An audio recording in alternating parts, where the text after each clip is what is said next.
travellers to register with MYSEJAHTERA. Confidence of people, strength to PBB's leadership. Sarawak soon to be the largest pineapple producer. Those are the headlines tonight. I'm Shel Shamyato and this is TVS Nightline.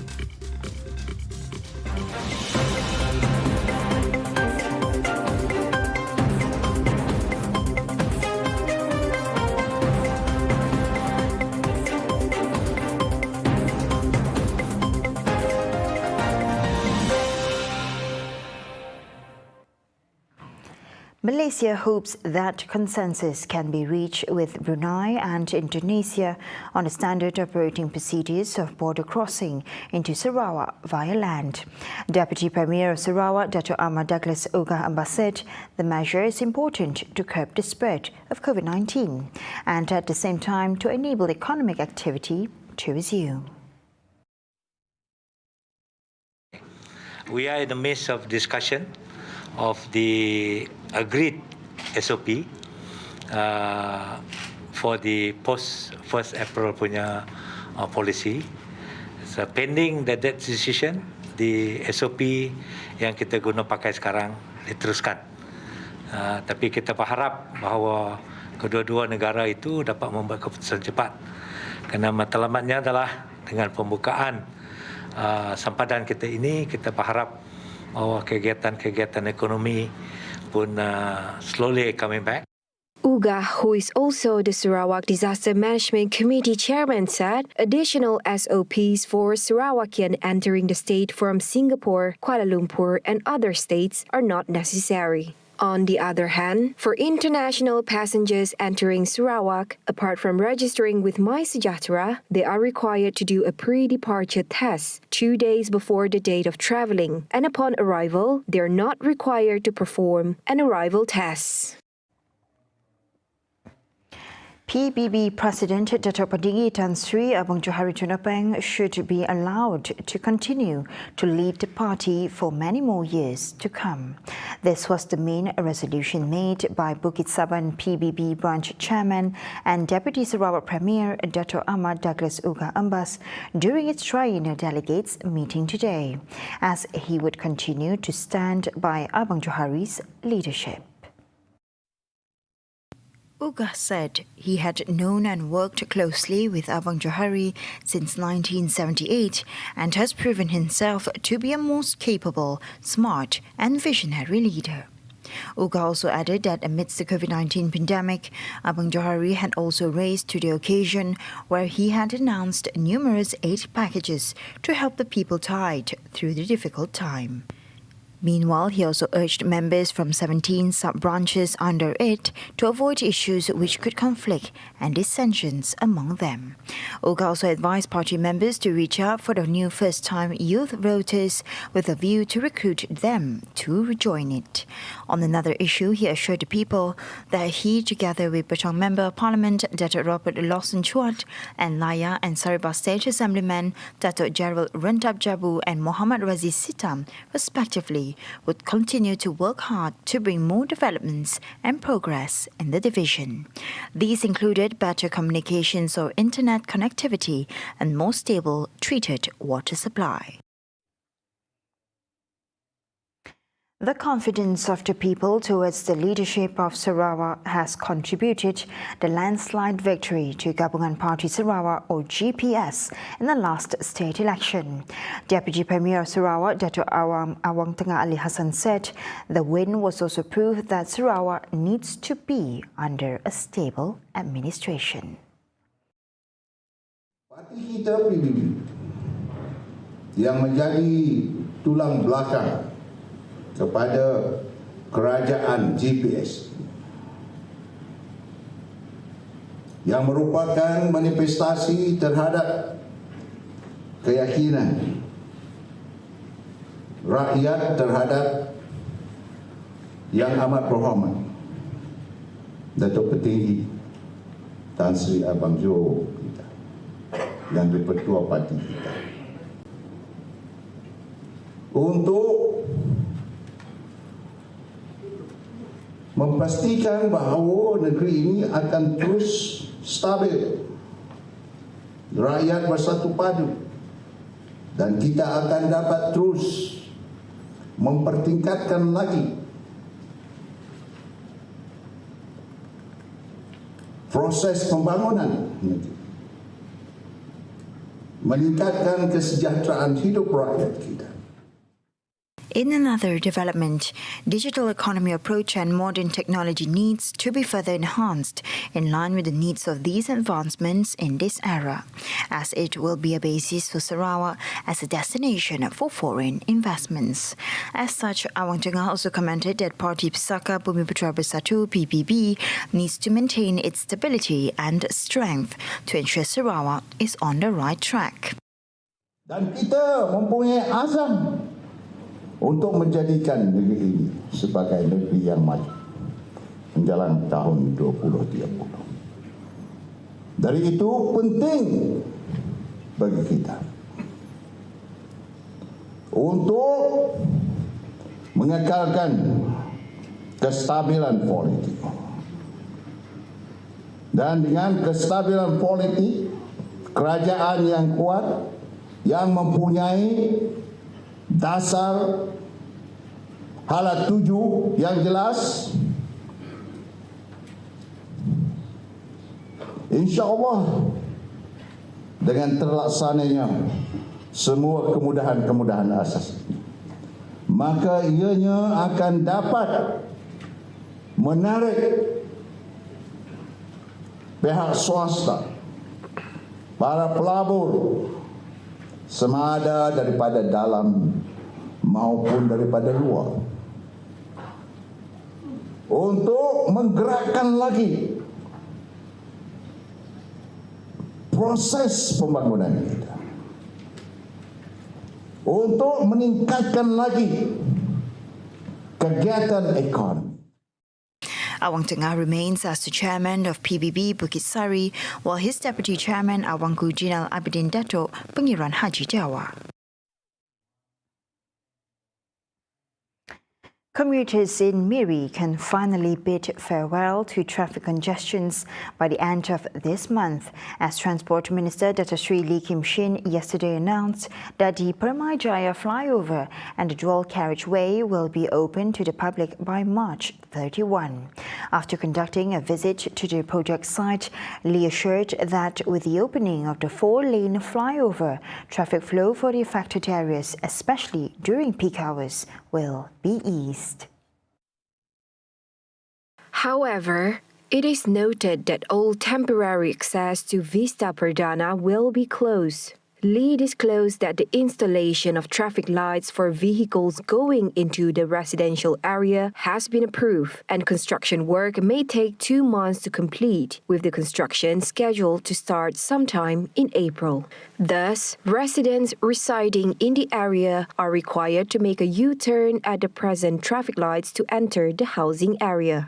Apart from that, Lee urged the contractors involved to carry out a final audit on the safety compliance and to ensure that all necessary measures are in place before the flyover is fully open to the public on March 31st. The physical work on the Pujut Interchange Pan-Borneo project started in 2017, and it encountered several delays in the process, partly due to a change of government in 2018. Various efforts have been implemented by the state government in the effort to ensure sufficient and clean water supply for its citizens. According to Batu Kitang Assemblyman Low Kerchang, Sarawak is rich in water sources and experiences a high amount of rain throughout the year. Dalam lembagaan Sungai Sarawak, bermulai dari hulu di mana kawasan Adun saya, Batu Kitang, menuruni Sungai Sarawak sehingga bertempang di kawasan Adun di Balan Premier Datuk Seri Dr. Silkui Hek. Batu Kawah ini terdapat pelbagai usaha kerajaan telah dilaksanakan untuk memastikan sumber air mencukupi dan selamat untuk diminum, di samping memastikan bekalan air diterima oleh berbagai sektor pengguna, yaitu domestik, industri, pertanian, peternakan, dan perikanan. Law said this in his speech at the opening ceremony of the Sarawak State Level World Water Day in Kampong Sinar Budi Lama, Batukawa, Kuching on Saturday. As a symbolic gesture, a total of 10,000 Javanese carp fishes were released into the river. Adding to that, Law said the Department of Irrigation and Drainage DID Sarawak possesses technical expertise in large volume of water resource management. Kepakaran DID Sarawak berkembang merangkumi aspek-aspek pengurusan hakisan pantai, penilaian sumber air dan tebakan banjir. Selari dari perkembangan ini, pelanggan DID juga berkembang daripada kumpulan petani nelayan kepada penduduk bandar. World Water Day is celebrated on March 22nd every year, and it is an annual event organized by the United Nations since 1993. The theme for this year's celebration is Groundwater, Making the Invisible Visible, Preserving Water Resources.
Welcome back to the Nightline.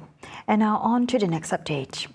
As of Friday, March 25, over 1 million children aged 5 to 11 in Malaysia have received the first dose of the COVID-19 vaccine under the National COVID-19 Immunization Program for Children.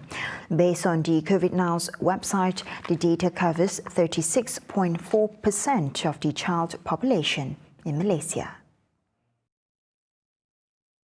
Meanwhile, for teenagers aged 12 to 17 years old, only a remainder of 8.5% from the age group have not completed their two-dose vaccination, bringing a total of 91.5% or over 2.8 million inoculated teenagers. The statistics for teenagers who have received their first dose is slightly higher, with a total of 2.9 million or 94.6%. At the same time, over 15 million or 66.3% of the adult population have completed their COVID-19 booster dose, while 97.5% have been fully vaccinated. On March 25th, a total of 33,034 doses of the COVID-19 vaccine were dispensed. 12,567 were of the first dose, 1,297 were second dose, and 19,170 were booster doses, bringing the cumulative number of vaccine doses administered under the National COVID-19 Immunization Program PICK close to 70 million. Meanwhile, according to the Health Ministry's GitHub portal, 52 deaths due to COVID-19 were recorded yesterday, with Selangor recording the highest number of deaths with 11 cases, followed by Johor and Kedah with 8 cases each, and Pahang and Perak with 6 cases each. Penang recorded 4 cases, Kelantan and Sabah 2 cases each, and 1 case each in Melaka, Negeri Sembilan, Perlis, Sarawak, and Terengganu. On the other hand, the Ministry of Health MOH can take legal action against individuals who falsify antigen rapid test kit or RTK results in the MYSEJAHTERA application, said its Minister Khairi Jamaluddin. Commenting further, Khairi said reporting fake COVID-19 screening results was an irresponsible act, as employers could report to the MOH if they found that their employees had done so. Jadi saya merayu kepada rakyat Malaysia, bila kita dah bagi tanggungjawab kepada anda untuk membuat ujian kendiri, mestilah jujur. Jangan semata-mata nak ponteng kerja, pergi melaporkan keputusan yang positif. Ini adalah satu tindakan yang tidak bertanggungjawab. Dan of course, kalau majikan nak cek, mungkin kalau dia nak tipu, nasib dia tak baik, majikan suruh dia pergi buat RTK profesional, dia kantoi nanti, dan kita boleh ambil tindakan undang-undang. Jadi jangan sampai kita terpaksa ambil tindakan undang-undang kerana salah lapor di bawah MYSEJAHTERA yang menjadi. Khairi also added that Malaysia could only enter the transition to the endemic phase if all parties are honest in reporting their self-test kit results accurately. The government needs to study the potential of groundwater as a new source of supply for the country to reduce dependence on the use of surface water, said Negeri Sembilan Menteri Besar Dato' Sri Aminuddin Harun. He said the country had ample reserves of groundwater, which could be utilized in tackling the problem of clean water supply, especially during droughts, floods, or unexpected river pollution. According to him, there had been many threats to surface water resources, including the risk of global climate change and rapid development that could jeopardize water supply for various sectors. He said this when addressing the 2022 World Water Day in Negeri Sembilan level celebration on Saturday. In the same development, Prime Minister Dato' Sri Ismail Sabri Yaakob said today that groundwater consumption in Malaysia is less than 3%, despite having a groundwater resource capacity of 5,000 billion cubic meters with a regeneration capacity of 64 billion cubic meters a year. Aminuddin said until December last year, there were 461 wells recorded in Negeri Sembilan. Of that number, only 164 wells are still actively in use for domestic, agricultural and industrial purposes. Sarawak may soon overtake Johor as the largest pineapple-producing state in the country. This would be by the end of the 12th Malaysia Plan. Malaysian Pineapple Industry Board LPNM Director General Muhammad Khairu Zamri M. Saleh said Sarawak was currently in second place behind Johor as the largest producer with a pineapple planting area of 9,782 hectares, capable of producing 181,000 metric tons of pineapple a year. He added that Sarawak also had a total of 700 to 900 farmers involved in pineapple cultivation in the state since the 11th Malaysia Plan, with most of them in the Samarahan Division. Sebagai contoh, di negeri Sarawak pun kita ada khusus projek penanaman nenas, pemodenan dan pemerkasaan industri nenas di Sarawak. Dan untuk sepanjang RMK 12 ni, kerajaan telah perakukan kos projek sebanyak 50 juta untuk di Sarawak.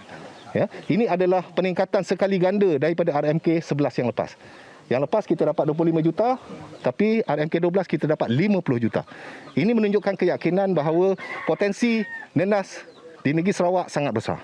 Kerana mereka mempunyai sumber tanah yang sangat besar dan boleh kita produktifkan dengan tanaman nenas ni. He said this after officiating the Sungai Ulu Moyan Estate, MYSEJAHTERA, here today.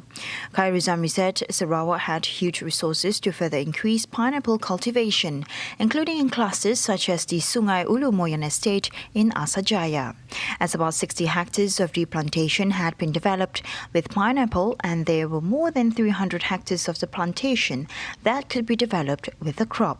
Sekarang ni MD2 kita iktiraf sebagai nenas yang variety premium. Contribution MD2 di Malaysia hanyalah sekadar 16% sahaja sekarang ni. Jadi dalam tempoh 5 tahun mendatang kita nak tingkatkan daripada 16% jadi 50%. Sebab MD2, kenapa kita tingkatkan kepada 50%? Sebab MD2 ni potensi untuk ekspor sangat besar. Sekarang kita ekspor pada 20 buah negara. Khairu Zamri said he wanted the pineapple industry products in Sarawak to be exported abroad, including to Brunei, Japan and China, because Sarawak was closer to those countries than the peninsula. In this regard, he called on the people of Sarawak, especially those aged 40 and under, to venture into pineapple growing by taking advantage of various assistance and schemes offered by his office.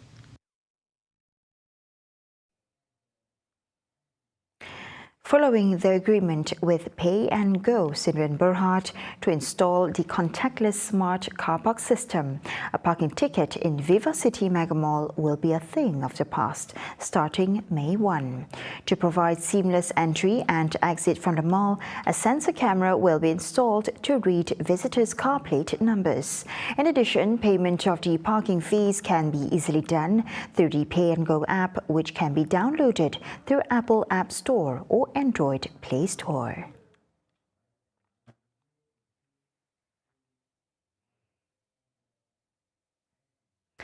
In the effort to aid in the recovery of the country's aviation industry following the reopening of the country's border come April 1st, Transport Minister Dato Sri Dr. Wee Ka Siong, during his courtesy visit to Uruguay's Transport and Works Minister Jose Luis Falero, has proposed the signing of a new air services agreement between the two countries. We raised this matter on the final day of the Latin American Civil Aviation Commission, or LACAC, 24th Assembly.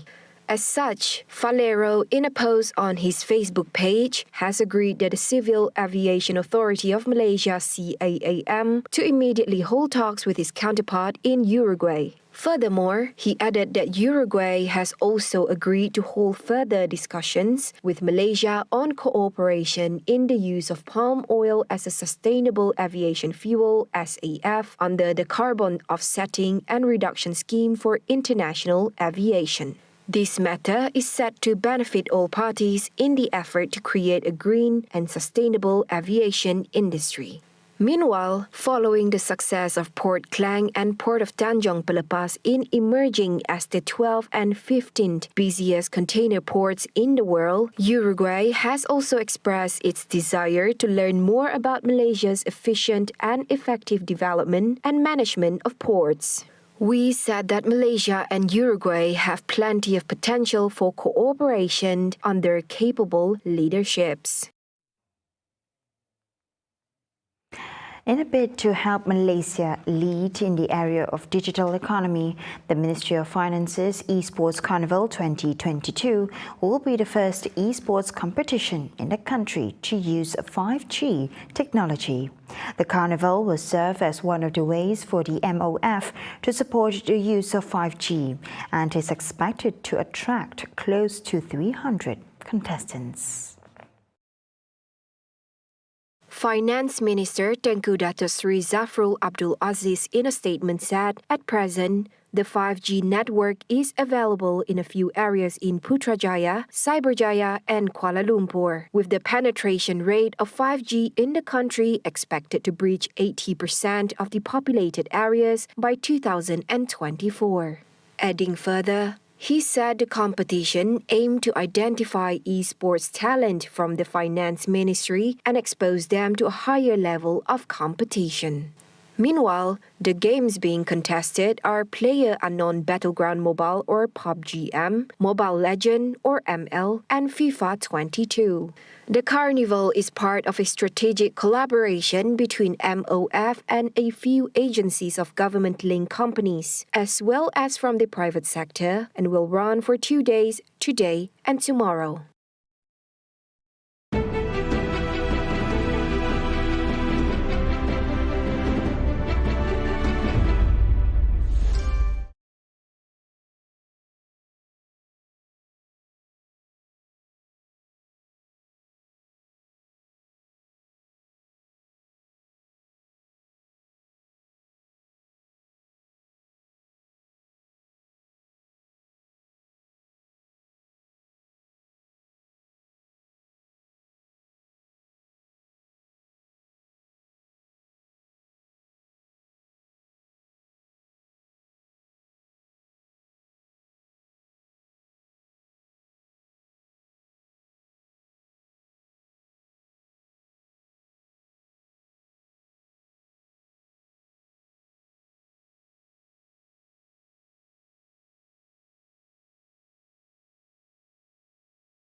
Thank you for staying with me.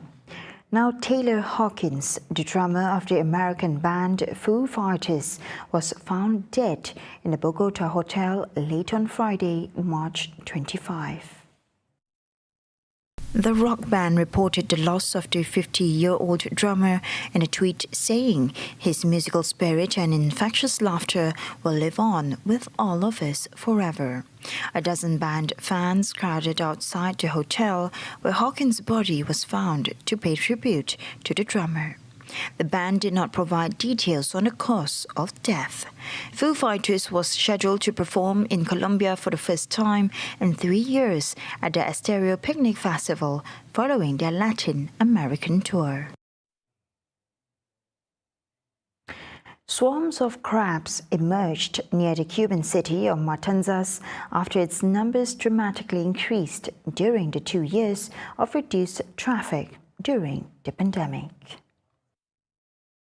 As spring rains arrived, millions of red, yellow and black land crabs started their migration from the forest to cross the road and down to the bay to spawn in the sea.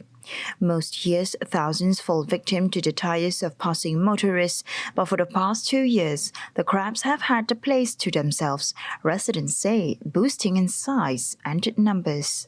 Scientists have yet to confirm initial reports of a pandemic-induced recovery, but Ronaldo Centena, a scientist with Cuba's Environment Services Center, said the onslaught of crabs this year speaks for itself. This density of crabs possibly responds to the little traffic flow that there was due to COVID. That transportation was quite limited. People spent a lot of time at home, and it is very likely that this has caused the recovery of the crab population. For the crabs, however, the post-pandemic return of tourists and the cars, buses and vans in which they traveled is a rude awakening. As vehicles sped by, some swerving to avoid the 10-legged crustaceans, their rigid fire-red carapaces crunch and crackle. Similar crab migrations occur in other parts of Cuba at the same time of the year, as well as in other special ecosystems such as the Christmas Island in the South Pacific. Well, that feature concludes TVS Nightline for tonight. Here with me, Shosha Meto, and I'll see you next time. Have a good weekend.